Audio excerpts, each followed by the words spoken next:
Oke, baik. Kali ini kita akan membahas materi terkait dengan uji chi-square menggunakan SPSS. Nah, uji chi-square itu kan datanya harus bersifat kategorik, minimal skala datanya adalah nominal. Nah, di sini ada sebuah contoh kasus terkait dengan penelitian dengan judul hubungan antara sumber air minum dengan kejadian diare pada balita di wilayah kerja Puskesmas X. Nah, datanya seperti ini, ya. Kemudian kita kembali ke sini. Adapun hipotesis dari penelitian ini yaitu H0 tidak ada hubungan antara sumber air dengan kejadian diare. Kemudian HA-nya ada hubungan antara sumber air minum dengan kejadian diare pada balita di wilayah kerja Puskesmas X.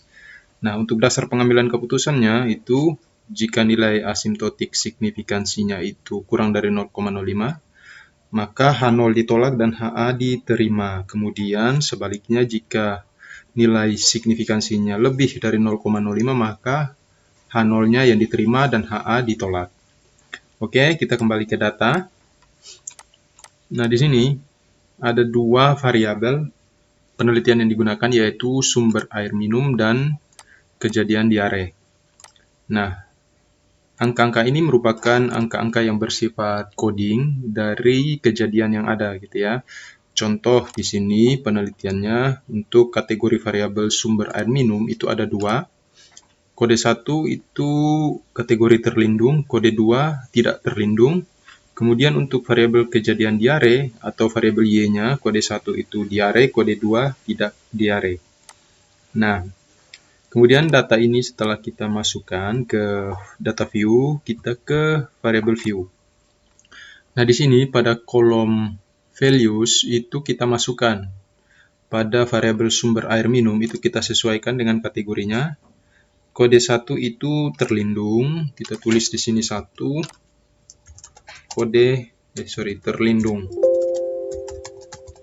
Kode 2 itu tidak terlindung. Kita klik add lalu klik OK.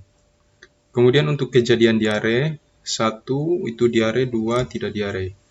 1 itu diare kejadiannya. Kemudian 2 itu tidak diare.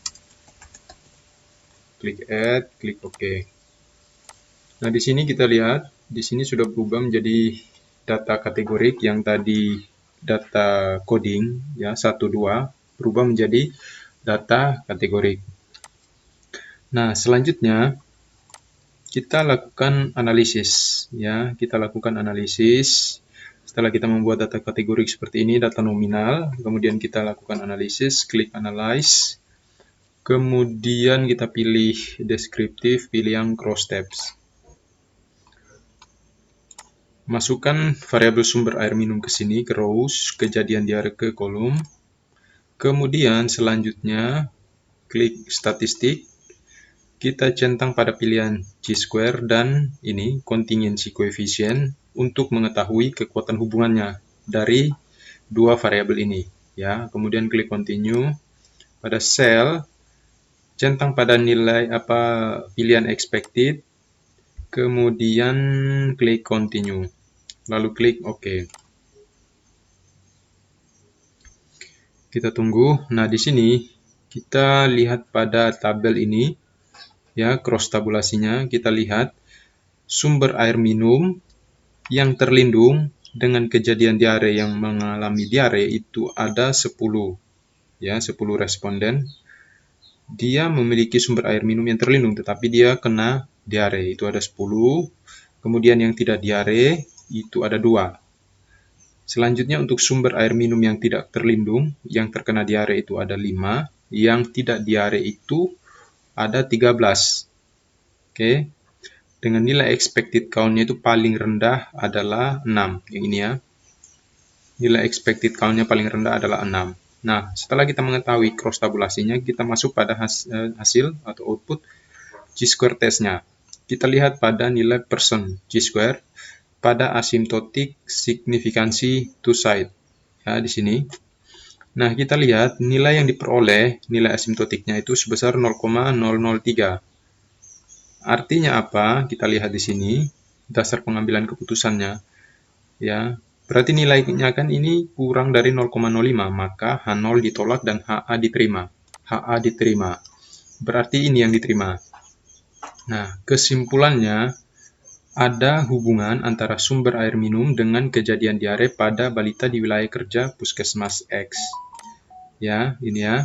Berarti ada hubungan antara sumber air minum dengan kejadian diare atau pada balita di wilayah kerja Puskesmas X dengan nilai signifikansinya itu sebesar 0,003.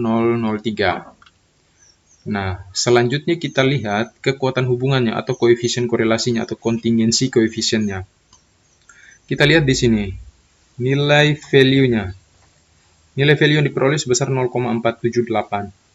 Nah, arti dari 0,478 ini kita interpretasikan menggunakan pedoman tabel koefisien kontingensi atau tabel koefisien korelasi. Kita lihat di sini. Nah,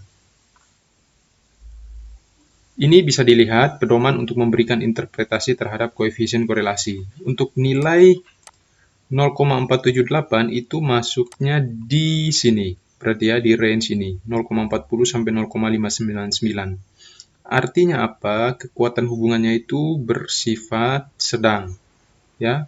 Berarti sumber air minum itu berhubungan secara sedang dengan kekuatan hubungan yang sedang terhadap atau dengan kejadian diare pada balita. Seperti itu ya, kekuatan hubungannya itu bersifat sedang atau masuk pada kategori sedang. Ya. Nah, oke ya. Jadi untuk hasil chi-square-nya di sini kita bisa lihat keterangannya 0 cells. Ya. Jadi salah satu syarat untuk dapat menggunakan uji Pearson ini adalah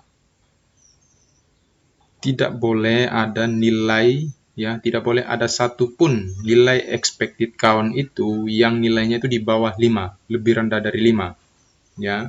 Nah, di sini kan nilai minimum expected count yang didapat itu sebesar 6. Jadi, pada tabel kontingensi 2x2 ini kita menggunakan nilai Pearson chi-square. Misalnya, ada satu sel, ya, ada satu sel yang nilai expected count-nya itu lebih dari 5 atau di bawah 5, itu kita harus menggunakan yang ini, Fisher exact. Uji Fisher exact. Ya. Seperti itu. Jadi, inilah hasil daripada pengujian uji chi-square menggunakan SPSS. Seperti itu. Oke. Saya kira itu materi pada sesi kali ini. Jikalau nanti ada pertanyaan yang belum dipahami, silakan tuliskan di komentar ya untuk kita diskusi. Oke, saya kira itu. Sekian dan terima kasih.